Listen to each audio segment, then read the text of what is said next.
Welcome to a new wave of entrepreneurship.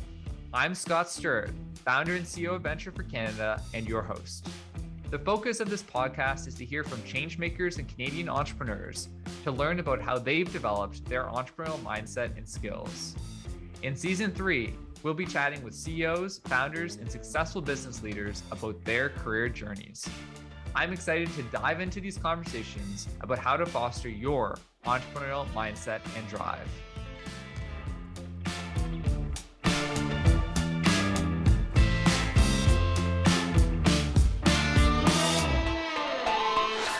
Desiree Bombenon has over 30 years of business operational experience in strategic leadership.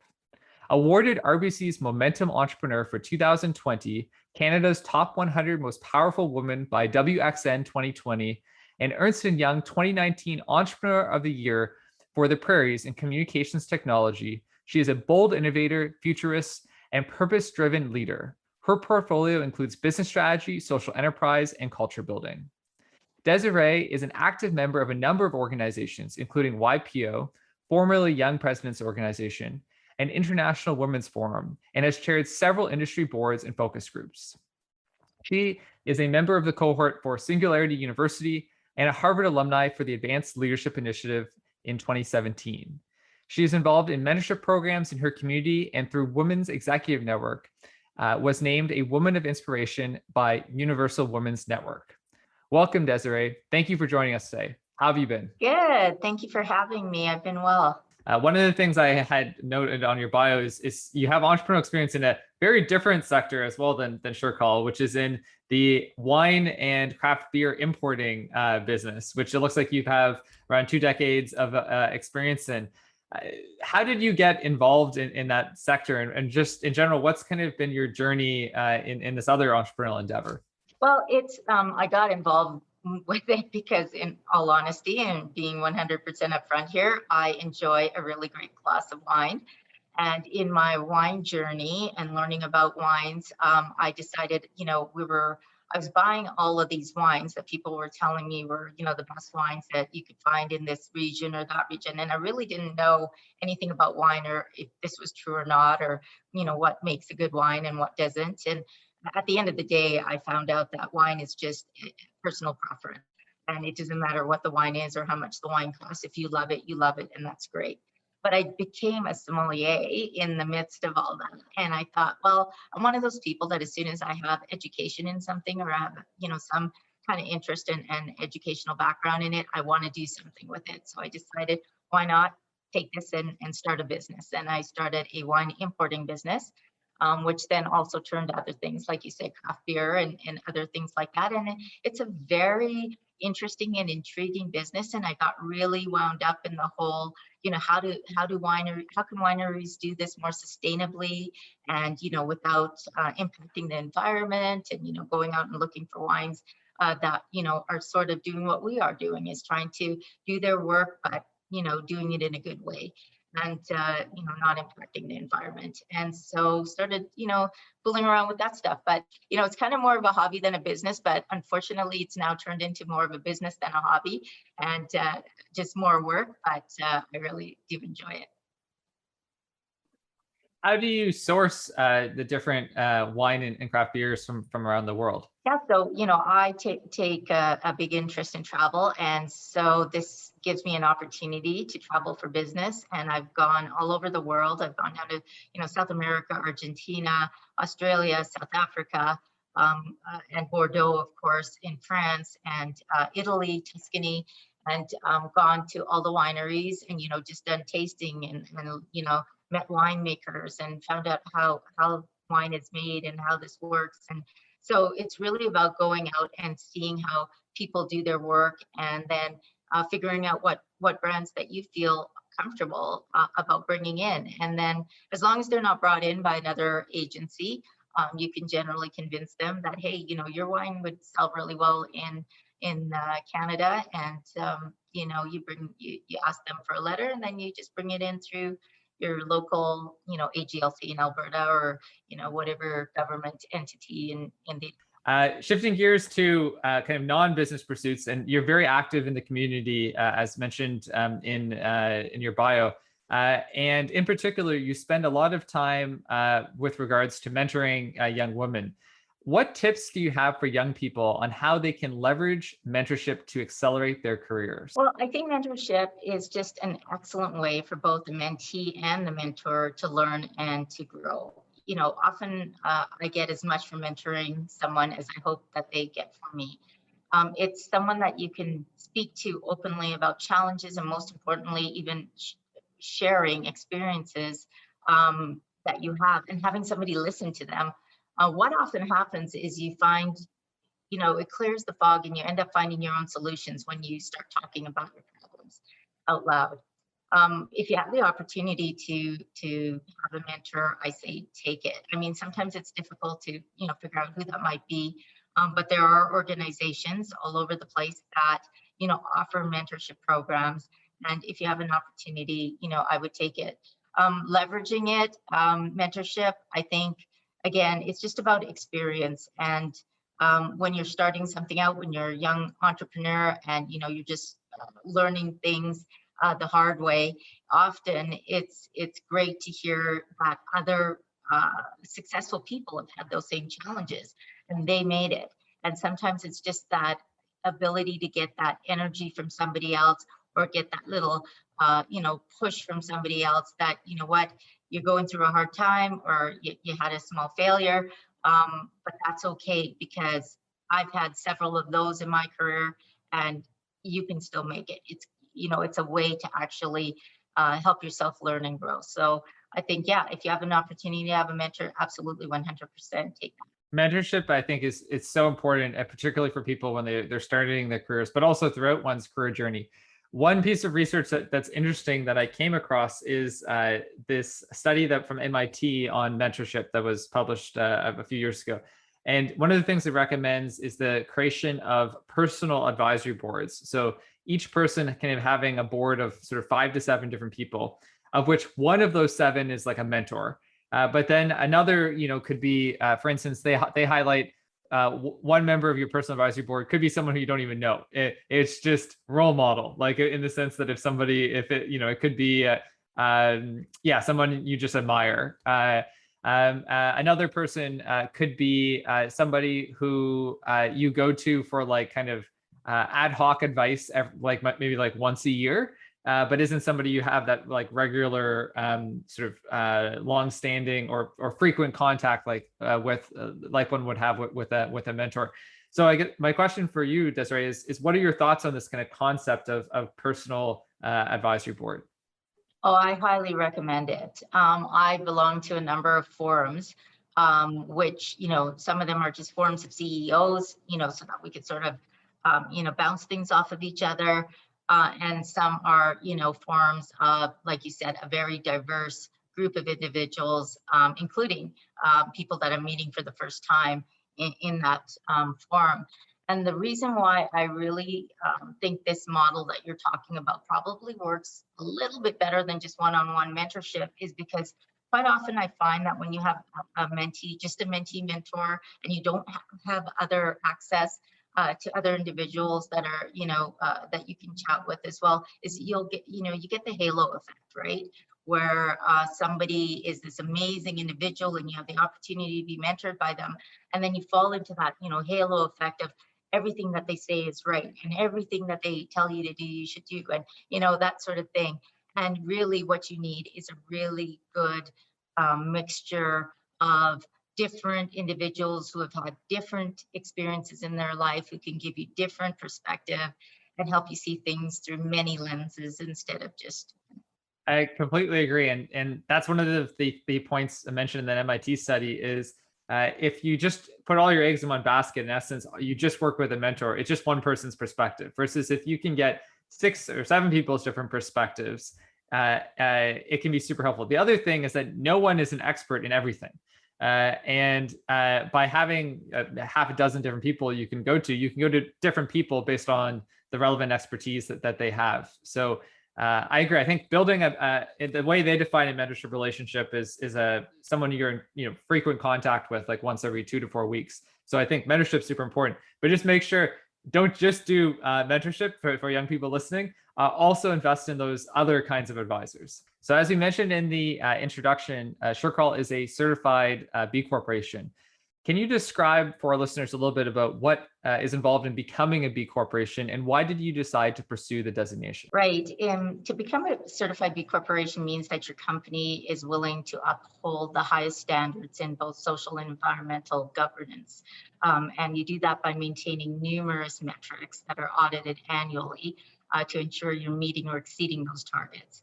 It took our company about 8 months of really, really hard work to achieve this. And it's, of course, ongoing. Ensuring your hiring practices meet diversity and inclusive standards, having recycling and composting in your office, using ethical vendors, and a lot of other things. You actually have to change the articles of your incorporation to get the commitment of all company stakeholders in order to be certified. So the reason we chose to do it is because it solidified our commitment to being a purpose over profit organization. And it also holds us accountable to ensuring that we live those values every day. The B Corp movement, I think, is fantastic. And as Desiree mentioned, it is super intensive to get the designation. It's definitely not something that is given out lightly, and requires a significant amount of work both to get it and then also to maintain it over time. So I think it's fantastic that you decided to devote the resources to pursue that designation. On the topic of kind of employee engagement and treating employees with lots of care, which I know is part of the kind of B Corp ethos. In an interview with Women of Influence, you said, "People are not loyal to companies, they are loyal to other people." What are some of the ways that you cultivate a positive work culture and retain employees at SureCall? So what I've done is created a culture as our strategy for SureCall. It's the centering point for everything, for all the decisions we make, for the beliefs and values that we have in our organization, and for the targets and goals that we set for ourselves. So when you're living that every day and people see that, they're drawn to it, and it opens the doors for the team to have, no fear in dealing with each other. There's no finger pointing, there's no blame game. Everybody is sort of moving with the same goals and intentions in sight. And it just really ensures you have a collaborative environment and a well-meaning one. What are some of the ways that you embed the values of diversity, equity, and inclusion into your company and ensure that your company is as inclusive as possible to all employees? Well, first of all, we start off by, bringing people in without any bias. And I know that you probably know about our no interview, no resume hiring process. We're committed to ensuring that we have a very diverse and inclusive workspace. I mean, if you take a look at our website and just look at our leadership team, you would know that how diverse and inclusive we are. We know that people want to work, first of all, for a purpose-driven organization. And culture is a huge part of that. It allows a growth mindset, it allows innovation, it allows creativity and failure without blame. And you need a diverse team in order to accomplish that. We use our recruitment process as part of that. Nobody ever gets hired at our company without taking our cultural profiling assessment, which enables us to know the values that they bring into our organization before they even come on board. So we're trying to get it at the front end. It's not about, once you bring people in, trying to get them to adjust and understand how we work, because it's very different. And sometimes very difficult for people who've worked in, very hierarchical enterprises, or, really super structured. And then they come to work for us and they're going, wow, what kind of organization is this? You guys are just like, you do what you want, and, you come together and things seem to work, but, it's not something I'm used to. So our no resume, no interview recruitment means that they apply. When they apply, they're automatically sent a link. We don't have anything to do with that process. It's automated. And then once they get the link, what they do is they go through this little assessment test that they take. And it allows us to get a score back that sort of matches them to how we think and what our values and philosophies are at our organization. And then we actually don't know their name, the name of the individual, their gender, their age, their religion, sexual orientation, any of that stuff. We have no idea. And then we meet them after they've already been selected. Then it's a conversation of whether we fit their expectations, frankly, because we know it's a two-way street. We may love them, but they may come in and go, no, this isn't for me. I'm just not used to this, or it's not where I want to work. So we respect that. This results in a very, ending up at the end of the day with a very diverse team right from the start. It builds trust, inclusivity, almost instantly. And it also, like I said, takes all the bias out of the hiring process. What does your employee onboarding process look like? And how does the onboarding process help employees be more successful, especially in their first year in the company? Well, it's a very intense onboarding process. For such a relaxed organization, the one thing that we know is super important is making sure that when people join the company, they actually have a good understanding and a solid foundational knowledge of who we are, what the expectations are, and how we operate. And so when they come on board, they spend a minimum of sort of 3 weeks going through an onboarding process. And the first week is really just immersing them into our culture, our values. We go through a number of stages of sort of cultural training, but also things like we've implemented the Disney Institute of Philosophies for business training. So we talk about service, we talk about leadership, we talk about loyalty, we talk about things that, most companies just figure are inherent and that people will learn along the way. Well, they may, but then you're allowing the culture to develop as people come in and bring in their own attitudes and their own ideas about, from maybe past experience, which isn't exactly what you want all the time. You certainly want to understand what people can bring to the table, but you want them to understand how you operate and your cultural values first. So all of that is done, during the onboarding stage. And it also, again, gives people the opportunity to sort of assess us and go, is this the type of company we want to work for? And 99% of the time it is, so we're very fortunate. And then they go into departmental training. Our departmental departments are all cross-functional, so they all sort of work with each other collaboratively. But we ensure that they get to sit and learn and meet all of the people in all of the areas of the company and just get a really, really good idea of what they're getting into by joining our organization. They love that. I mean, for us, it's a huge cost on the front end to do such a deep dive in the onboarding process. But at the end of the day, we think it's so worth it. And people come in and they really feel like part of the family and they've been integrated well before they start. I agree. Employee onboarding is so important. Venture for Canada, we're now 32, 33 full-time employees. And I can say at the very beginning, when we first started, there was virtually no employee onboarding. People just started, they had their email address and said, okay, time to start working. And I think as Venture for Canada matured, one thing I realized was just how important onboarding is. And that if you don't have appropriate onboarding set up, it really does not set someone up for success. And it causes lots of issues later on. So it's to your point, it takes a lot of time and organizational investment, but it often reaps pretty significant dividends for the organization. On the topic of kind of post onboarding, and you hire lots of people to come into the organization. How do you present kind of a different career path or career trajectory for employees as they join the organization? And how do you create a culture where somebody can really grow with your organization over time? Well, with us, we have a majority of our team are frontline workers. So they work, a lot of them, about 70% of them work from their homes and they're quite comfortable with that setup. And about 30% of us work out of the head office here in Calgary. And what we do is we really try to instill in them a growth mindset. So it's about coming in and then we find out, what their skill sets are, what they enjoy doing the most. And we've designed what we call clusters in our organization for our frontline team.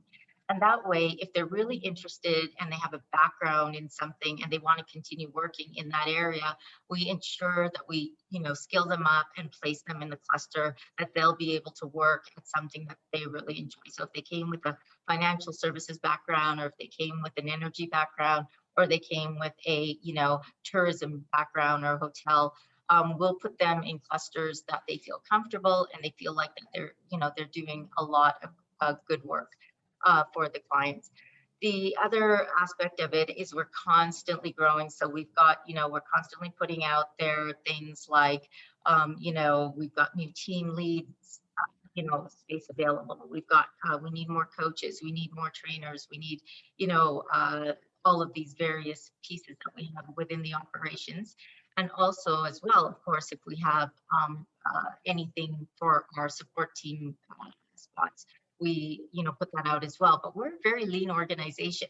We have about 125 people working in our company, and only 14 of those are actual sort of support team. Everybody else is frontline. So when you're talking about career aspirations and moving, it's more about moving from cluster to cluster or into a coaching role or something like that. We have very little, like we don't even have management here. We refuse to use the word, first of all. We have leaders and support team people, and that's it. Yeah, it's fascinating. And I love that kind of cluster concept. And I also agree that it's so important to cultivate growth mindset, I think, in everybody. There's the famous research by Carol Dweck about how growth mindset can have such a positive impact on somebody that, and it also really links, I think, the concept of growth mindset to the theories of self-efficacy, which is in essence, one's belief in their ability to accomplish or achieve goals. And it's interesting around, I feel like self-efficacy is one concept that if you ask a sort of person on the street, a lot of times they wouldn't be able to define.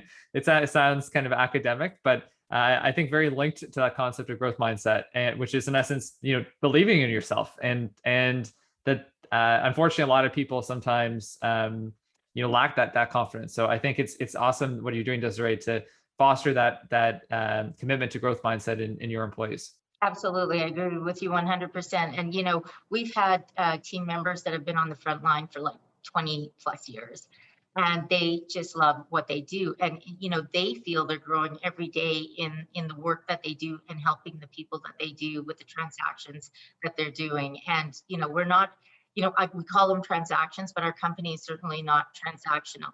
We believe in relationship building, no matter if it's 5 minutes on a phone call with somebody, or trying to do an email that's trying to help somebody feel empathy through email, those types of things. So it's very relational and not transactional, and they get so much from that. Hey folks, it's Juanita here, Director of Strategic Partnerships and Marketing at BFC. Thanks so much for tuning into a new wave of entrepreneurship. If you're feeling inspired by the story of our alumni and the story of Canadian leaders, we'd love to invite you to learn more about developing your own entrepreneurial skills. From now until March 2022, we're accepting applications for the 2022 Fellowship Program, offered to all recent post-secondary graduates. The fellowship provides access to the training, community, and job support young Canadians need to launch an accelerated career in Canada's startup sector. If this sounds like something you'd like to do, or if you know somebody who'd like to do this, head over to www.mentorshipforcanada.ca to apply today.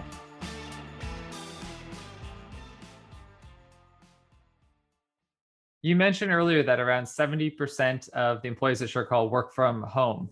And in a post-pandemic world, most companies are probably going to be predominantly work from home or some kind of hybrid working style. What advice do you have for entrepreneurs on how to manage largely remote workforces? We've been doing it for about 15 years.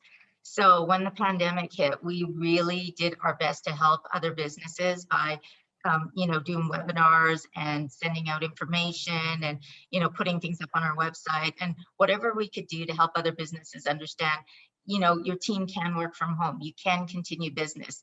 A lot of businesses were feeling, helpless at that point. And we did as much as we could to help them because, you can work just as productively from home.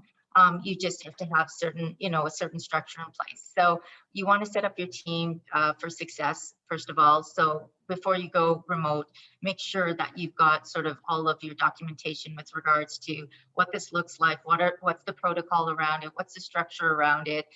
People need to have a safe, quiet space that they can work in. So those are things that you want to make sure they have. Really great connectivity. They have to have certain speeds for internet and everything else. that's all, on one side of it. But I think the side that you're probably alluding to is how do you keep people engaged when they are working remotely? And that takes a bit of work. You have to remember, these are people that if you just imagine that they were the team in the office, how would you deal with them? They can't be left on their own to just process and be productive and not get the attention, not get the coaching, not get the feedback that you would give anybody else that's in-house. And what I mean by that is not just sort of formal coaching sessions and that sort of thing, but the informalities of what you would do, asking somebody in a hallway or chatting with them at the water cooler. Our team will just pop up a chat, the leaders in the operations area, to one of the remote people and go, hey, you've been quiet for the last week. You're usually quite chatty. What's going on? Can we help you with anything? How are you feeling? How are things in Ontario?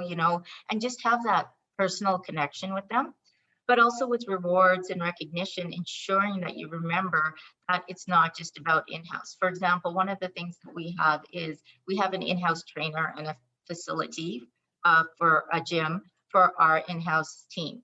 So how do you do that for your remote people? So we've, offered, gym memberships that the company and organization will pay for. And we've done other things, like gift cards and, that sort of thing could send out to them as a thank you for the work that they do. So it's just about ensuring that you treat them as the same as you would anybody else in the organization, and that you touch base often and you include them in all of your engagement programs and your gamification and everything else you got going for the organization. I love the emphasis that you place on encouraging positive physical health. And I think that that's great. Both a great perk that you have a gym and trainer available for people at your head office, but also provide gym memberships to your employees who are working remotely. Physical health is so important and so interlinked with mental health. And it's I think fantastic you do that. At Venture for Canada, we are a big fan of reading and the impact that books can have on people's personal development. So what are some of the books that have had the biggest impact on you and why? Lots of books, obviously Simon Sinek's Start With Why. When you're talking about building a purpose-driven organization, you can't go wrong with Simon. I also recently read a book called Limitless by Jim Quick.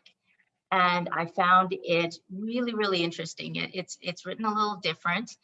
There's some academic, aspects to it, but I just thought it was an interesting concept about, how we sometimes, limit ourselves based on what we hear, what people tell us, what we've grown up with, and, how you could sort of just shed all of that and, help yourself to just really open up to what your potential is. So Limitless by Jim Quick.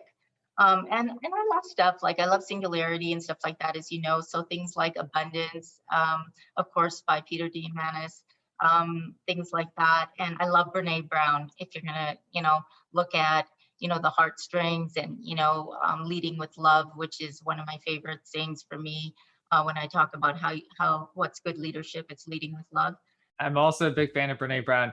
As you know, she's written a lot about vulnerability and vulnerability in leadership. In what way has Brene Brown's comments on vulnerability and leadership influenced you? Well, I think more than influenced, it's sort of really put the stamp on or verified some of my concepts around leadership. When you lead the way I do, a lot of people sort of look at you strangely and go, is that really a leadership tactic? Like, how do your people work to the best of their ability when you sort of give them that kind of latitude or flexibility? I've cried in front of my team, when we've had hard days.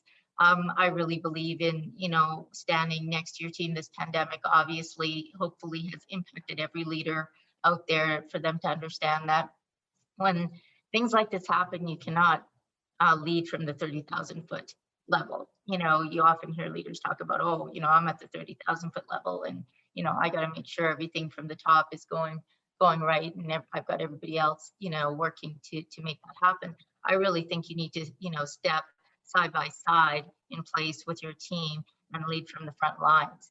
And so Brene has been impactful in that she has validated a lot of my leadership style.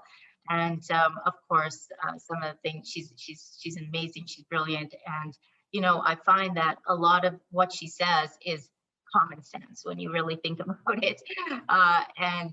You know, showing your humanity is important. We're dealing with humans. You have to be human. And, you know, stop putting up barriers between yourself and your team. Once those come down, you're not going to believe how much more involved your team is going to want to be with doing the work with you rather than for you. So if you're looking back in time, or if you could go back in time, Desiree, and you could give one piece of advice to your 22-year-old self, what would it be and why? I would say, don't let anyone tell you it can't be done. And if they do, you know, if they're telling you that you can't do what you feel like you can do, you're working for the wrong company. I would also tell them that failure is a step in the right direction. It's only when we fail, and I say this a lot, that we can see past our self-imposed limitations and really, you know, reach full potential. That advice, I think, is super important for young people to hear. So many young people are often held back by perfectionism in a sense that they can't make mistakes and that failure is a bad thing. And the reality is that life is full of failures, that even actually many times people who have an incredible amount of professional success have also had huge amounts of failure. There's a great letter that Jeff Bezos wrote to Amazon shareholders in the early 2000s after they launched a product that was a complete failure and lost Amazon like $1 billion. And he said, it was a complete failure and there will be many more failures that are probably even larger that will happen in the future. But that's part of being an innovative company. And also, I think it's part of being an innovative person. So Desiree, thanks so much for coming on the podcast today. We covered a ton of different topics, including the B Corp movement, culture as a strategy, the importance of onboarding, the importance of growth mindset, the importance of dealing with failure in a healthy way. I think it's fantastic what you're doing with your company, SureCall. And also, I think it's really cool that you're also able to do other entrepreneurial pursuits at the same time, and that we're able to talk a little bit about your wine and craft beer importing business. So thanks so much for coming on the podcast today, Desiree. That's it for this week's episode of A New Wave of Entrepreneurship. Stay connected with us via our social and our email list. Subscribe to us in your favorite podcast app so that you don't miss our next episode. If you have feedback on today's episode, tweet us at Venture4Canada. That is Venture, the number 4, Canada, or email us at podcast@venture4, that's spelled FOR, Canada.ca. We'd love to hear from you. Thanks for listening. I'm Scott Stewart, and until next time, stay safe, stay motivated, and stay grateful. A New Wave of Entrepreneurship is produced by Juanita Lee Garcia and Latifa Farah. Editing and mixing also done by Latifa Farah. Erica Ormanston is our editorial assistant. Mark Wallach and Premium Beat own the copyright and publishing rights related to the song used in this podcast. The comments and opinions, recommendations, or suggestions expressed on the podcast by the guests are not liable to Venture for Canada and belong solely to each individual. Any information provided, stated by our guests and our host, is independent of Venture for Canada. A New Wave of Entrepreneurship is a Venture for Canada brand, and all content is owned by Venture for Canada. If you'd like to use our content, please reach out to us at podcast@venture4, that's spelled FOR, Canada.ca.